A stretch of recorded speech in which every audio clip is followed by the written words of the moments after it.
Welcome to lecture 4 on inverse trigonometric functions. In the last lecture, we had derived some relations between these inverse trigonometric functions. So, we will conclude with that and we will solve some new problems. So, just to recap where we left from. So, in the last lecture, we had actually derived this formula for the sum of the tan inverses of two different values x and y, and we had shown that if the product x y is less than 1, then tan inverse x plus tan inverse y is tan inverse of x plus y over 1 minus x y, and similarly for the other two cases. So, a natural question then which can be asked is, what if we have to compute something like sin inverse x plus sin inverse y? Will it be possible to use the tan inverse A plus tan inverse B type formula and derive the value of sin inverse x plus sin inverse y? And that is possible. So, the way to do that would be to first convert, for a given x, to convert sin inverse x into the form tan inverse of something, where this something would obviously depend on x, and similarly convert sin inverse y also into tan inverse of something. So, then we just have to compute tan inverse A plus tan inverse B, for which we can actually use this formula. So, taking that idea forward, we had in the last class derived the conversion formulas between sin inverse and tan inverse. So, what we had shown was that for any x such that mod of x is less than or equal to 1, sin inverse x is equal to tan inverse of x upon square root of 1 minus x square, where this is the positive square root, and the reverse formula was for any x real. We had also shown that tan inverse x is equal to sin inverse of x over square root of 1 plus x square, where this is again the positive square root. So, just like the conversion between sin inverse and tan inverse, it is also possible to derive the conversion formulas between cos inverse and tan inverse, between cot inverse and tan inverse, and also between cosec inverse and tan inverse, and between sec inverse and tan inverse. So, in the interest of time, we are not going to derive all of them, but I will at least go ahead and derive the conversion formula between cos inverse and tan inverse. So, the idea is that suppose if we are given a value of x, which is whose modulus is less than or equal to 1, then we need to find this unknown value here such that cos inverse of x is equal to tan inverse of this value. So, this is what has to be derived. So, we start with by saying that suppose cos inverse x is equal to theta, then since the range set of the cos inverse function is the closed interval 0 to pi, it follows that this theta must belong to the closed interval 0 to pi. Now, suppose that if x is greater than or equal to 0. So, we are going to take two cases. So, x is either greater than or equal to 0 and less than 1, or it is less than 0 but greater than minus 1. So, if x is greater than or equal to 0, then from the graph of cos inverse, which we have already done in one of the previous lectures, we know that the theta has to belong, theta is cos inverse of x, theta has to belong to the interval 0 to pi over 2.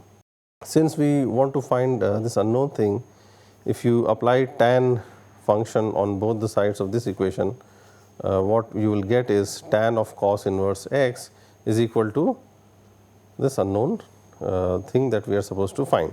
So, that is why we try to find the value of tan of cos inverse x, which is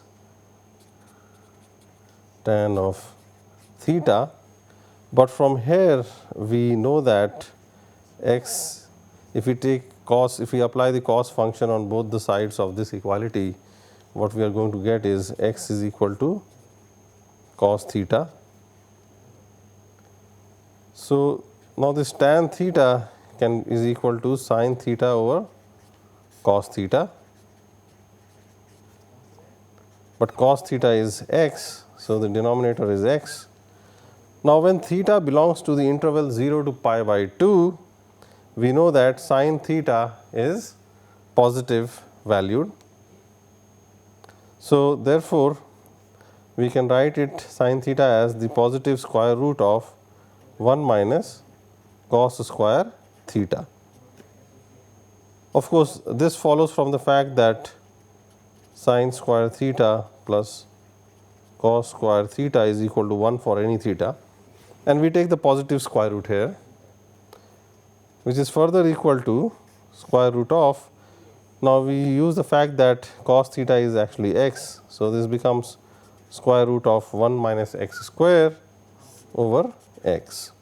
And further, so finally what we get is that if x is greater than or equal to 0, then tan of theta, where theta is cos inverse x, is equal to square root of 1 minus x square over x. We further know that this theta actually belongs to the interval 0 to pi by 2, and this interval 0 to pi by 2 is actually a subset of the interval minus pi by 2 to plus pi by 2. So essentially the interval 0 to pi by 2 to which this theta belongs is actually a subset of the range set of the tan inverse function. So because theta, so essentially theta belongs to the, so theta belongs to the range set of the tan inverse function, and because theta belongs to the range set of the tan inverse function, it follows that theta, which is actually cos inverse x, is equal to tan inverse of square root of 1 minus x square over x. But this is only true for x greater than or equal to 0. So again repeating it, the reason why, so this, for if theta were not belonging to this set, then from starting from this statement we cannot say that this is true. So the only reason we say that theta is equal to tan inverse of this quantity, the reason why that is true is because theta is belonging to the range set of tan inverse, range set of tan inverse. And then we take the negative values of x. So if x is less than 0 and of course greater than or equal to minus 1, then we know that theta equal to cos inverse x will belong to the interval pi by 2 to pi. So this follows from the definition of the cos inverse function, because x is between minus 1 and 0, theta will obviously belong to the interval pi by 2 to pi. And then tan theta will be equal to sin theta over cos theta, which is equal to, again, now in this interval when theta belongs to pi by 2 to plus pi, what we have is that sin theta is still positive. So we can express sin theta as the positive square root of 1 minus cos square theta over cos theta, but we already know that cos theta is x. So this becomes equal to square root of 1 minus x square over x, where this is the positive square root. So we again have tan theta equal to square root of 1 minus x square over x, but this time we know that because x is negative, theta equal to cos inverse x, it belongs to this set pi by 2 to pi, but the problem is that this set is not a subset, or this set does not have any point in common with the range set of tan inverse. So, essentially here we have a case that if theta belongs to this set, then theta does not belong to the range set of tan inverse, and therefore we cannot write. So, we cannot write that theta is equal to tan inverse of square root of 1 minus x square over x. So, for this case where x is negative, this statement is not true. So, this statement is not true, and therefore, we need to apply some shift or some change to theta, so that after applying that shift, the new value of theta belongs to the range set of tan inverse. Now, we know from the property of the tan function that the tan function is periodic with a period equal to pi, and therefore, we know that if we subtract pi from this theta, essentially what we know is that tan theta is the same as tan of theta minus pi.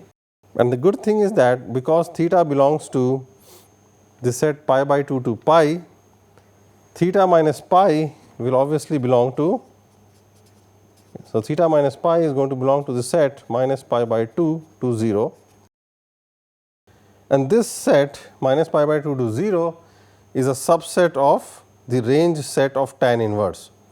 So, essentially what we have now is that theta minus pi is going to belong to the range set of tan inverse. So, if you go back, what we see is that the original theta did not belong to the range set of tan inverse, but by simply shifting it by pi, we have theta minus pi belonging to the range set of tan inverse. And since tan theta minus pi is equal to tan theta, what we have now is that, so tan of theta equal to tan theta minus pi is equal to square root of 1 minus x square over x.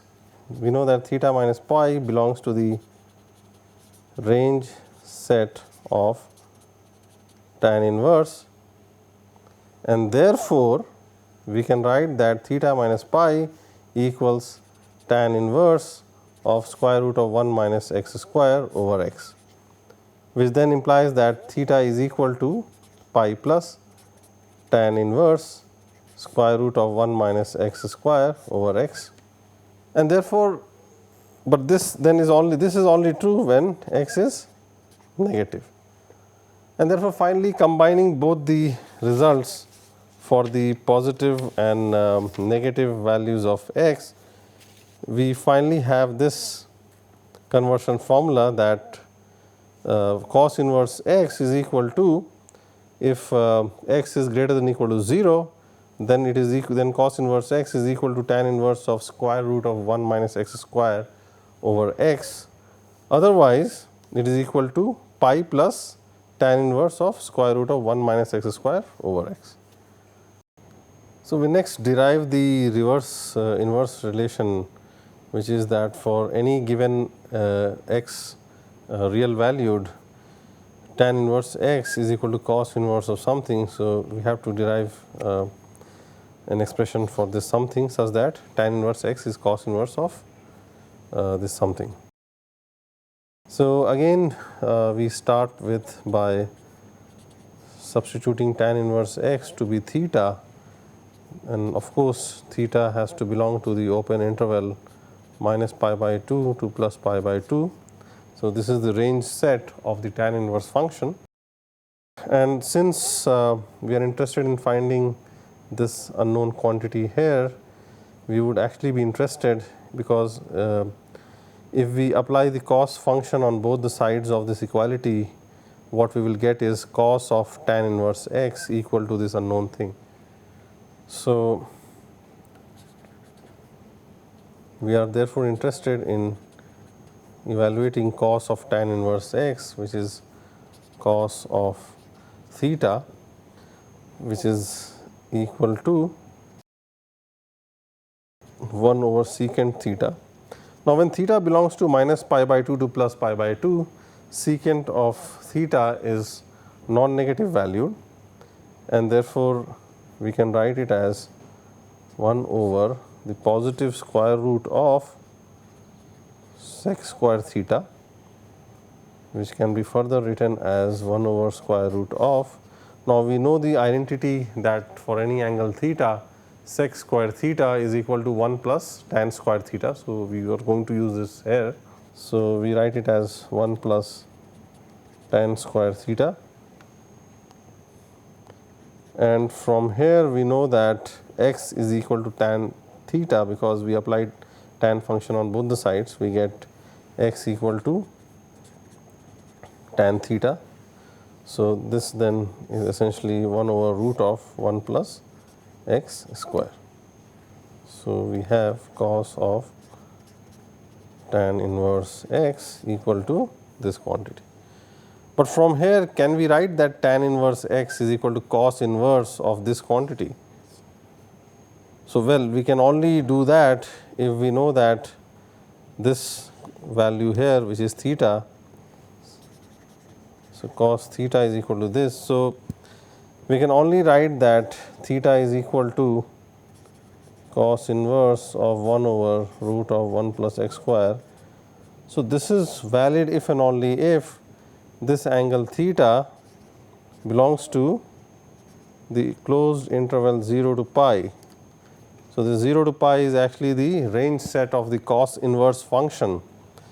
So, only if this theta belongs to the range set of the cos inverse function, only then we can write theta to be equal to cos inverse of this quantity. Otherwise, we cannot write this.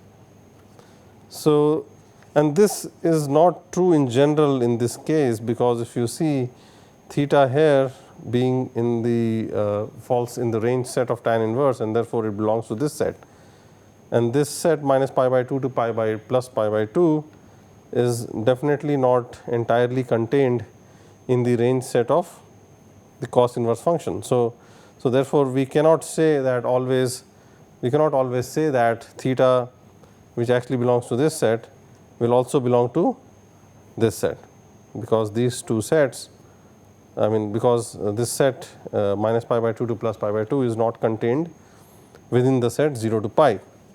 So, therefore, we divide the problem, this problem into two cases. We first take the scenario where x is greater than equal to 0, because when x is greater than equal to 0, then we know from the graph of the tan inverse function that tan inverse theta equal to tan inverse x.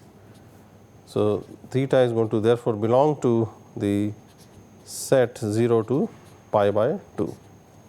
So, when x is greater than equal to 0, theta equal to tan inverse x belongs to the interval 0 to, so this will be the open interval. So, open from the open at pi by 2. And then now, since theta is going to belong to this, and we also know that 0 to pi by 2 is, of course, this particular set is a subset of 0 to pi. Now, this is the range set of the cos inverse function, and therefore, when x is greater than equal to 0, theta belongs to the range set of cos inverse, and hence, since cos of theta is equal to 1 over square root of 1 plus x square, and theta belongs to the range set of cos inverse, it follows that theta, which is tan inverse x, will be equal to cos inverse of 1 over root of 1 plus x square. But this is only true when x is greater than equal to 0, because when x is greater than equal to 0, theta belongs to the range set of cos inverse, and therefore, from this equation we can straight away imply that theta is equal to cos inverse of 1 over the positive square root of 1 plus x square. We next take the other case where x is negative. Now, when x is negative, then theta equal to tan inverse x will belong to the set minus pi by 2 to 0. This is because this again is from the graph of the tan inverse function. But in this case, we clearly see that theta does not belong to 0 to pi. So, essentially in this case theta does not belong to the range set of cos inverse, and therefore we cannot conclude. So, therefore, in this case this statement will no more be true, because for the case of x negative our theta is not belonging to the range set of cos inverse, and therefore then we must try to shift this theta in such a manner that this theta belongs to the range set of cos inverse, but we should do it in such a way that the theta belongs to the range set of cos inverse. Now, we know that the range set of cos inverse is 0 to pi. So, if we increase theta by pi, so if we consider theta plus pi, first of all what we see is that if theta belongs to this set, then theta plus pi is going to belong to pi by 2 to pi, and this set is obviously a subset of the range set of cos inverse, and therefore although theta did not belong to the range set of cos inverse, but theta plus pi will. So, theta plus pi belongs to the range set of cos inverse. Additionally, cos of theta plus pi is equal to minus cos of theta, but we know that cos theta is 1 over square root of 1 plus x square. So, then this is equal to minus 1 over square root of 1 plus x square, where again this is the positive square root. So, cos of theta plus pi is equal to minus 1 over positive square root of 1 plus x square, and since theta plus pi belongs to the range set of cos inverse, we can immediately say that theta plus pi is equal to cos inverse of minus 1 over positive square root of 1 plus x square, and from here it can be concluded that theta is equal to minus pi plus cos inverse of minus 1 over positive square root of 1 plus x square. So, both these cases can be summarized now, and what we finally have is that for any value of x which is real valued, tan inverse x is given by this formula. So, when x is greater than or equal to 0, then tan inverse x. So, when x is greater than or equal to 0, then tan inverse x is equal to cos inverse of 1 over positive square root of 1 plus x square. But if x is negative, then tan inverse x is equal to minus pi plus cos inverse of minus 1 over positive square root of 1 plus x square. So, we just concluded with the conversion formula between cos inverse and tan inverse, and similar type of formulas can be derived between cot inverse and tan inverse. For example, if we are given cot inverse of x, we can convert that into something, an expression which consists of the tan inverse function like this. Vice versa, if we are given tan inverse of something, then that can also be alternatively be written as cot inverse of some other value. So, that is here, and further similar type of conversion formulas can be derived between tan inverse and cosecant inverse, and also between tan inverse and secant inverse. So, the primary use of these formulas will be to help us in computing any general expression of the forms, sine inverse of x plus, let us say, secant inverse of y, or sine inverse x plus cos inverse y. So, the way to do that would be, as I mentioned earlier, that if we have to compute something like sine inverse x plus secant inverse y, then we basically convert, using the conversion formula, we convert this thing into tan inverse of some value, and using the conversion formula between tan inverse and secant inverse, we convert this to tan inverse of some other value. Note, of course, that this value here is a function of x, and similarly this value here is a function of y. And then we can use the tan inverse A plus tan inverse B type formula to write this in terms of tan inverse of some other value. So, this finishes our discussion on the properties of inverse trigonometric functions and the relations between these different inverse trigonometric functions. So, in the remaining part of this lecture and also in the next lecture, we are going to discuss several problems. So, here is the first problem.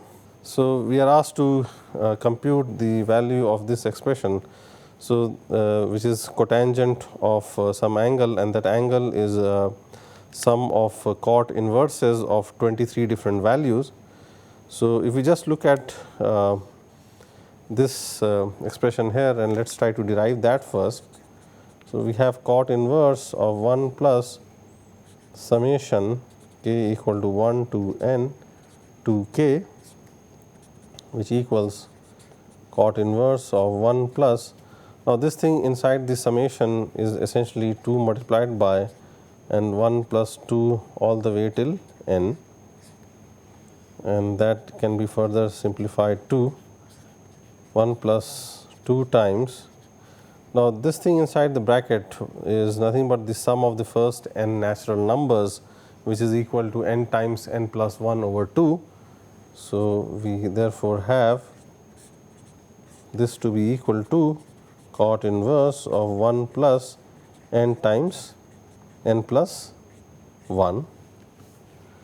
And suppose that we were to define, let us say that cot inverse of 1 plus n times n plus 1 equals theta, then of course, we know that from the range of the cot inverse function that theta will obviously belong to the open interval 0 to pi, which is the range set of the cot inverse function. Then applying the cot function on both the sides of applying the cot function on both the sides of this equality, we get cot of theta equal to 1 plus n into n plus 1, and therefore tan of theta equals 1 over 1 plus n into n plus 1. And this expression here is nothing but can also be simplified to n plus 1 minus 1 minus n plus 1 minus n over 1 plus n plus 1 into n. So, this expression over here reminds us of the formula tan of x minus y equals tan x minus tan y over 1 plus tan x tan y. So, here essentially this n plus 1 is tan x, n is equal to tan y, and then if we use that substitution, then we basically get this expression here. So, therefore, we can write this whole thing tan theta also as equal to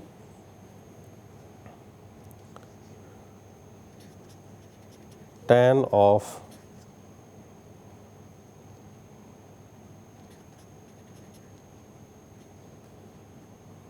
tan inverse n plus 1 minus tan of tan inverse n over 1 plus tan of tan inverse n plus 1 times tan of tan inverse n. So, this is of the form tan x minus tan y divided by 1 plus tan x times tan y, which is, but this is nothing but tan of. So, here this is our x and this is y. So, x is tan inverse of n plus 1, y is tan inverse of n. So, therefore, what we get is that tan theta is, so this essentially is, this whole expression here is nothing but tan of x minus y, where x is equal to tan inverse of n plus 1 and y is equal to tan inverse of n. So, we get tan theta to be equal to tan of x minus y, which is tan inverse n plus 1 minus tan inverse of n. So, this is what we have got so far. Further, we also know that because this n are natural numbers and these n are also, and therefore, all n and n plus 1 are greater than 0, and therefore, it follows that since n and n plus 1 are greater than 0, it follows that tan inverse n plus 1 must belong to the interval 0 to pi by 2, and similarly tan inverse of n must also belong to the interval 0 to pi by 2. And further, and therefore, it is clear that their difference tan inverse n plus 1 minus tan inverse of n must belong to the interval minus pi by 2 to plus pi by 2. And remember that this is nothing but the range set of the tan inverse function. So, essentially what we have here is that, if you remember when we started with, we had, so here we initially had that theta will belong to 0 to pi, because this is what is the range set of cot inverse. But we now further know that tan theta is positive, and therefore, adding this fact along with the fact that theta must lie in the interval 0 to pi, what we can say is that theta must therefore belong to the interval 0 to pi by 2.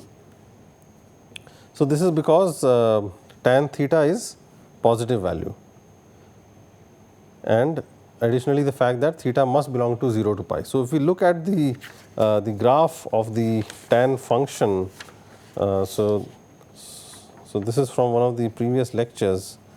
So, we see that, so this is the value of tan x is on the vertical axis and x is on the horizontal axis. So, the curve in the marked with blue is the curve for the tan x function. So, as we can see here, whenever x is between 0 to pi by 2, the value of tan x is positive. But then between pi by 2 and pi, the value is this value here, this part of the curve here, this is negative. And we are said that the theta is going to only belong to this interval, only from here to here. And further, we know that tan theta must be positive, and therefore, it is clear that theta must belong to this interval 0 to pi by 2. So, we know that theta must belong to 0 to pi by 2. So, so let us focus on this equation now. So, theta must belong to 0 to pi by 2, and additionally this difference angle here, we just showed that this angle also belongs to minus pi by 2 to plus pi by 2. But if we remember the graph of the tan inverse function, so this is the graph of the tan inverse function. So, we have x on the horizontal axis and tan inverse x on the vertical axis. Now, we can clearly see that the tan inverse function is a monotonically increasing function. It has been plotted in red. So, it is a monotonically increasing function, and therefore, because n plus 1 is greater than n, it obviously follows that tan inverse of n plus 1 will be greater than tan inverse of n. And from here we can easily say that, therefore, using this fact in our previous equation, we can say that this quantity over here is, so this quantity here is greater than equal to 0, and further we know that in fact it should be strictly greater than 0, because n plus 1 and n can never be the same. And further we had shown that this entire value has to belong to this set, and therefore, by combining this fact with the fact that this value belongs to this set, we can also tell that the value tan inverse n plus 1 minus tan inverse n must belong to the interval 0 to pi by 2. So, now what we have is that we have a situation where tan theta equal to tan of tan inverse n plus 1 minus tan inverse n. We know that theta must belong to 0 to pi by 2, the open interval, and we also know that this value tan inverse n plus 1 minus tan inverse n should also belong to the same interval, same open interval 0 to pi by 2, and these two values tan of theta and tan of this angle are the same. Now, because we know that again going back to the curve for the tan function, we know that in the interval 0 to pi by 2, as we can see, the tan function is a monotonic function, it is a monotonically increasing function, and therefore, let us say that if this is theta, then this value over here is tan of theta. Since tan is a monotonically increasing function in the interval 0 to pi by 2, it follows that if tan theta were to be equal to tan of this angle, the only way that is possible is if theta itself is equal to tan inverse of n plus 1 minus tan inverse n. So, this is what must be true, and therefore, what we have shown so far is that cot inverse of 1 plus n into n plus 1 is actually equal to tan inverse of n plus 1 minus tan inverse of n. And then further going ahead, we saw that we have just simplified one of the terms of this outer summation. So, now if we replace all these terms by this expression, so this summation will turn out to be summation of n equal to 1 to 23 cot inverse 1 plus summation k equal to 1 to 2n 2k is equal to summation n equal to 1 to 23.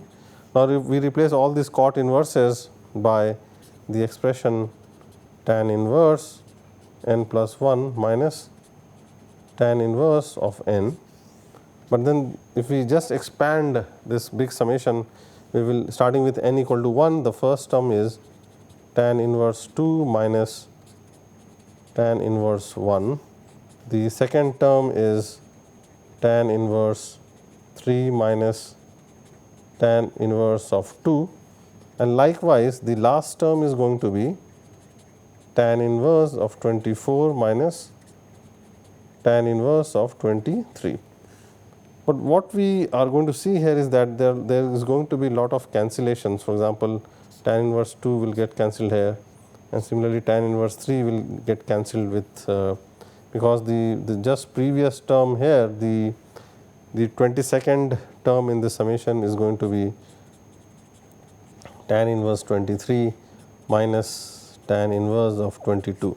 So, this minus tan inverse will get cancelled here, and then similarly minus tan inverse 22 will get cancelled with the tan inverse 22 in the 21st term. So, and similarly this will also get cancelled from with the tan inverse 3 in the third term.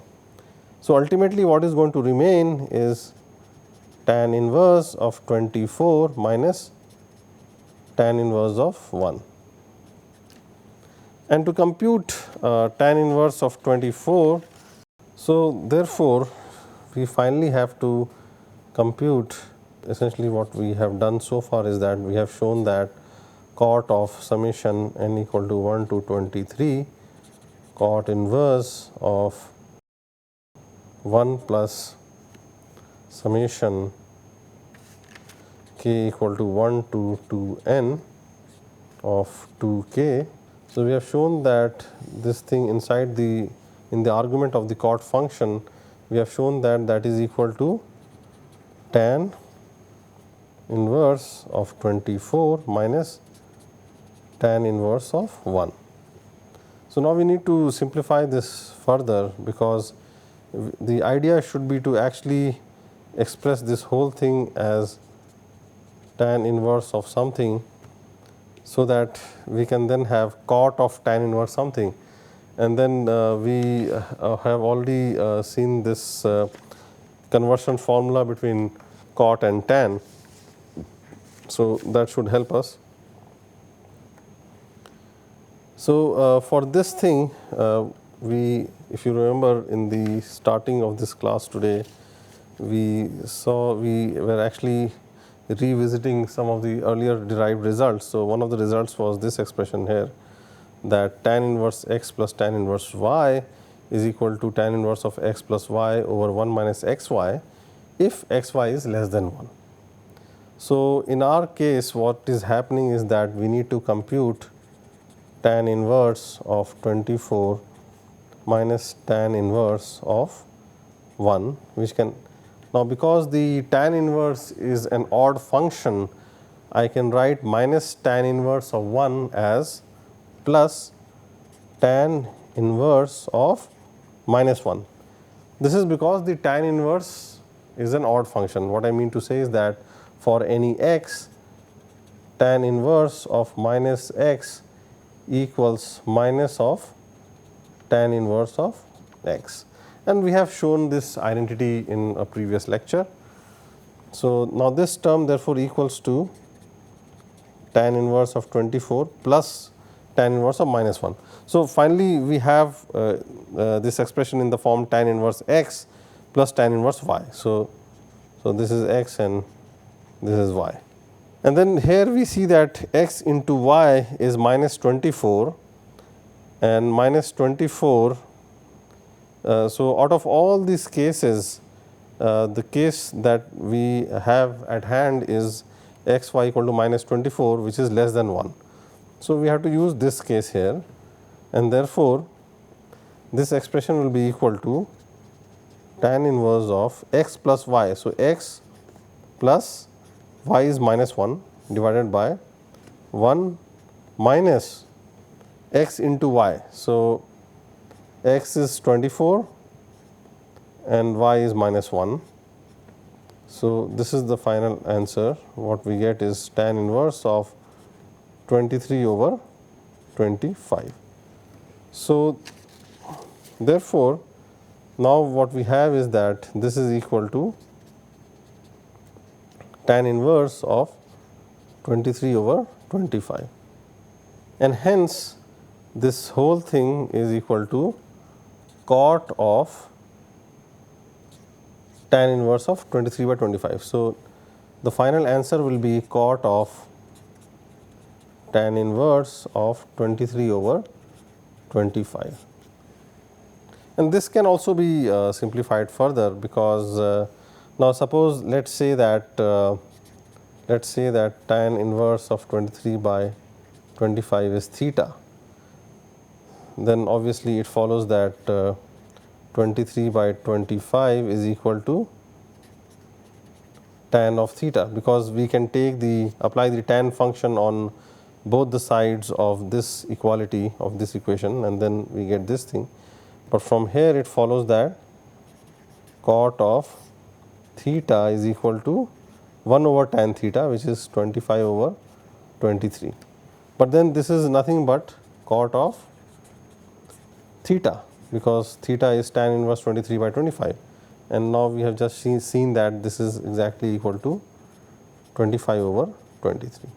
So this is the final answer, that cot of this big summation is equal to 25 over 23. Let us take one last problem before we conclude this lecture. So here, so we have to find a value of x such that mod of x is between 0 and square root of 2, and that x satisfies this trigonometric equation. So before we proceed further, we see that there are two infinite series. So we need to simplify them, and then maybe we can go further. So we take the first series which is inside the sine inverse. So the first series is x minus x square over 2 plus x cube over 4 minus, so most likely the minus x4 over 8 plus and so on. So we can take x as the common factor outside, and then we get 1 minus x over 2 plus x square over 4 minus x cube over 8 and so on. And that can be written as x times 1 plus minus x over 2 plus minus x over 2 whole square plus minus x over 2 cube and so on. So immediately we see that we have a geometric series over here, and then but then we need to find out whether this series is going to converge or not. So we are given that, if we go back to the statement in the question, we are given that mod of x is less than square root of 2. So if mod of x is less than square root of 2, that implies that mod of x has to be also less than 2, which then implies that mod of x over 2 is less than 1, and that also means that mod of minus x over 2 is also less than 1. So we see that the ratio between this term and the next term, and also between this term and its next term, is minus x over 2, and from here we know that minus x over 2 has an absolute value which is less than 1. So that basically from there we can conclude that this series is going to converge, and it will converge to the value. So we already have this x from here, and then this series is going to converge to 1 upon 1 minus x over 2, which is x upon 1 plus x over 2. So now we know that this infinite series is equal to x upon 1 plus x over 2. So next we take the other series which is inside the argument of the cos inverse function. So this other sequence, which is the argument of the cos inverse function, is x square minus x4 over 2 plus x6 over 4 and so on, which can be written as x square, since x square is common to all the terms, times 1 minus x square over 2 plus x4 over 4 and so on, which is equal to x square times 1 and then plus minus x square over 2 plus minus x square over 2 whole square and so on. So, even in this case we see that there is again another geometric progression,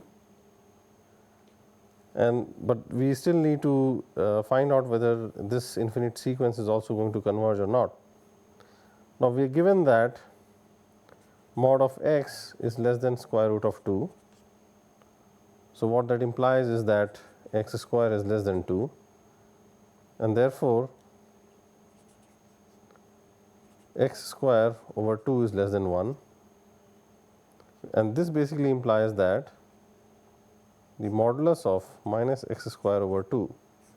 So, minus x square by 2 is the ratio between the nth term and the n minus 1th term in this geometric series, and from here we know that the absolute value of this ratio is less than 1, and therefore, even this sequence is going to converge, and therefore, this whole expression, this whole sequence is going to converge to the value x square times 1 upon 1 minus x square over 2, which is equal to x square upon 1 plus x square over 2.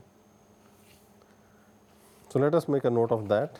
So, what we have shown just now is that this other sequence also in the argument of the cos inverse function converges to x square upon 1 plus x square upon 2.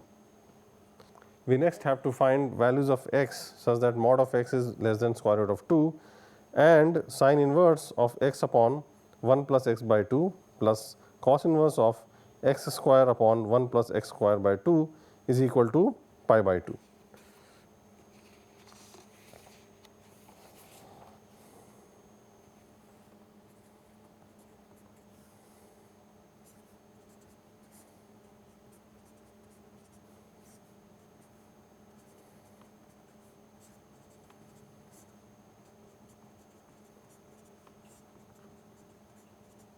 So, let us denote this thing by alpha and the other term which is the argument of the cos inverse function by beta.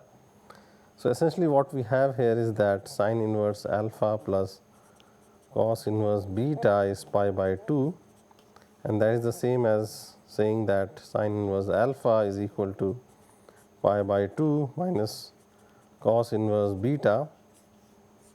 Now, let us apply the sine function on both the sides of this equation. So, when we apply sine to the left hand side, we get sine of sine inverse alpha, which is equal to alpha. On the right hand side, we get sine of pi by 2 minus cos inverse beta. But we know that for any angle theta, sine of pi by 2 minus theta is equal to cos of theta, and therefore, this right hand side is equal to cos of cos inverse beta, which of course is equal to beta. And therefore, if x has to satisfy this equation, this must be equal to this.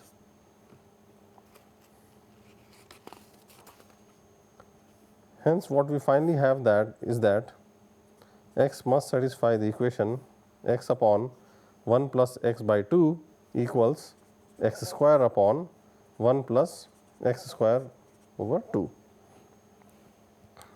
Now, since mod of x is less than square root of 2, it follows that both these denominators will never be 0, and therefore, from here it implies that x into 1 plus x square over 2 equals x square into 1 plus x over 2. And then with a little algebraic simplification, we get x plus x cube over 2 equals x square plus x cube over 2. And of course, x cube over 2 is on both the left and the right hand side, and hence what we finally get is that x into x minus 1 equals 0. So, x can be either 0 or it can be 1. But if we go back to the question, it was also stated that mod of x must be greater than 0 and it must be strictly less than square root of 2. Since it must be strictly greater than 0, x equal to 0 is obviously not a feasible solution, and therefore, the only feasible solution is x equal to 1, because x equal to 1 is the modulus of x equal to 1 is less than root 2, and also that x equal to 1 satisfies this equation. So, the final answer to this question is that the only value of x with modulus less than root 2 is, and which also satisfies this equation, is x equal to 1. So, the final answer is x equal to 1. So, with that we will end this lecture. In the next lecture we will take up some more interesting problems. Thank you.